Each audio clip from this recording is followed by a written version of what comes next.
Two of the chief controls on any camera are aperture and shutter speed. Aperture controls how much light is let into the lens. With aperture, the smaller the number, the larger the opening. Shutter speed controls how much time the shutter is open and is measured in seconds, or parts of seconds. Therefore, 1/500 would equate to an exposure of 1/500th of a second. Different combinations of these two tools create different looks in a photograph and can be used for creative results. The other control that photographers have is called ISO, which measures the camera's sensitivity to light. On digital cameras, it is changeable with each exposure, whereas on film cameras, the speed of your film would dictate your ISO. Lower ISO numbers create more pleasing photographs as noise is increased with higher speeds. Aperture controls critical focus of the frame. By deciding how much light you are letting in during an exposure, you can also affect how much is in focus in an image. In photography, this term is called depth of field, and it can be shallow, great, or somewhere in the middle. How much depth of field you have is dependent on the aperture you choose. The image on the left was taken wide open at f2.8 and has very little in focus. In contrast, the one on the right was taken closed down at f16 and is sharp all over. One of the advantages a DSLR camera has over phones and point and shoots is the ability to have control over these settings. Here's an image with shallow depth of field. An image taken with a wide aperture and shallow depth of field often has good bokeh, which is the aesthetic quality of the blur in an out-of-focus area of an image. Lenses are often sought out with the goal of getting the most pleasing bokeh. The type of image Ansel Adams would have created with his View camera has great depth of field. He was a member of a group called F64, which used a very tiny aperture to let light in and resulted in extremely sharp images.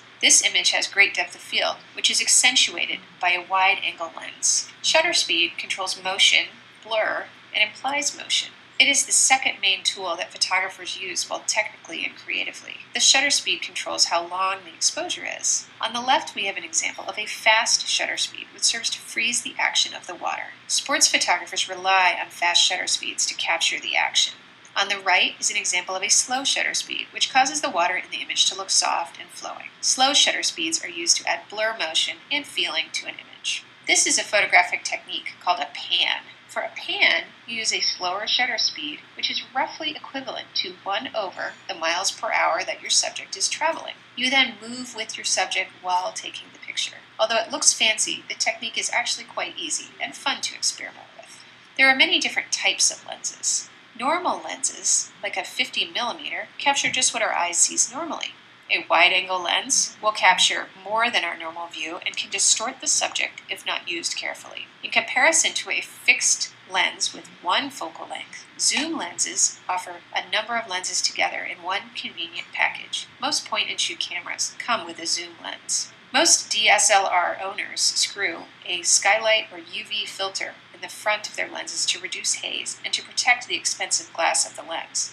A $30 filter is much easier to replace than a $500 lens. Here's an example of the same scene as taken with 3 different focal lengths, but without moving the camera position. Note that the feeling of each of the images is slightly different according to the lens that was used. Sports photographers, as well as nature photographers, use telephoto or long lenses to get close to the action. These lenses allow for shallow depth of field and blur out the background, making sure that the subject stands out from an often distracting situation.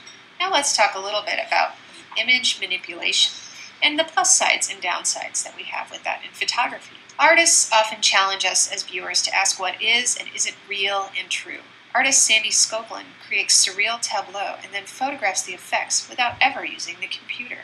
Whether you can believe it or not, these images by Jerry Uelsmann were created in a darkroom for art purposes. He uses multiple enlargers to painstakingly create these surreal masterpieces. Uelsmann's wife, artist Maggie Taylor, uses flatbed scanners as cameras and Adobe Photoshop software as a virtual darkroom to create her painterly images. Annie Leibovitz shot a wonderful campaign called the Disney Dream Portraits that combine great images with some Photoshop magic. Behind the scenes with Leibovitz photographing athlete Michael Phelps complete the merman tale. It helps to have good quality images to start out with, something all of you should remember when you're doing your digital projects. Commercial photographer Joel Grimes is known for his gritty look in his composite portraits. The look of this technique is called HDR toning, or high dynamic range, and the technique results in more intense light and dark areas of an image. This image is also a combination of several images put together. Here is a very striking example of digital manipulation for advertising work by Kong Nguyen in a fashion campaign for Louboutin. Of course, what is acceptable in art, advertising, or commercial work differs greatly to what is ethical in photojournalism. The ease of digital manipulation has created multiple instances of ethical violations in editorial photography. Although this existed in the days of film and darkroom, it is much easier to do using today's technology. The National Press Photographers Association is very clear on where it stands with ethical violations. From the NPPA Code of Ethics, it reads, "Editing should maintain the integrity of the photographic image's content and context. Do not manipulate images in any way that can mislead viewers or misrepresent subjects." Here is a clear case of digital manipulation. The original photograph that John Philo took in 1970 of the Kent State University massacre is shown on the left, and on the right we see that Time magazine has removed the pole out of the student's head. The pole, granted, was in a very unfortunate position, but it is still a violation of ethics to remove the content of an editorial photograph.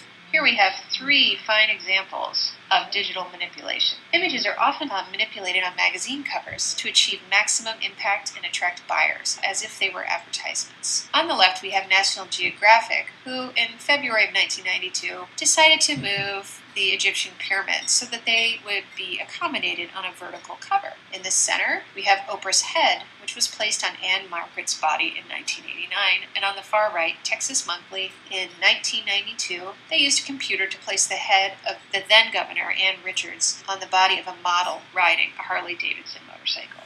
In June of 1994, Newsweek ran this straight image of O.J. Simpson's mugshot, whereas Time decided to create a photo illustration to illustrate the same story. This is an interesting example.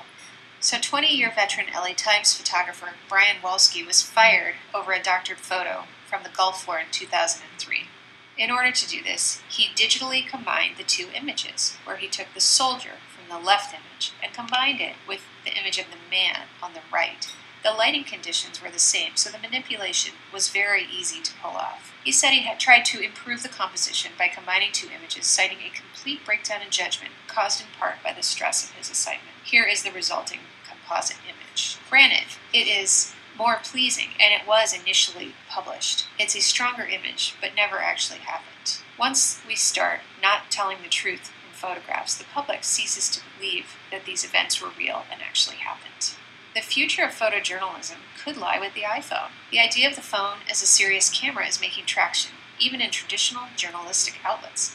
In March of 2013, the New York Times took a controversial step and ran this photo by Nick Lahan on the front page, taken with an iPhone, processed using Instagram.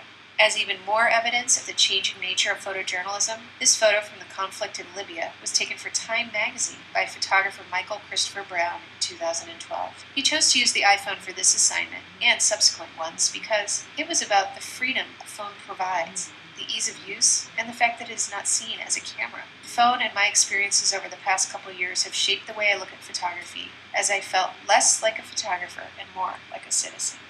We'll end on this pure digital image by digital artist John Paul Caponegro. No violation of ethics, just pure artistic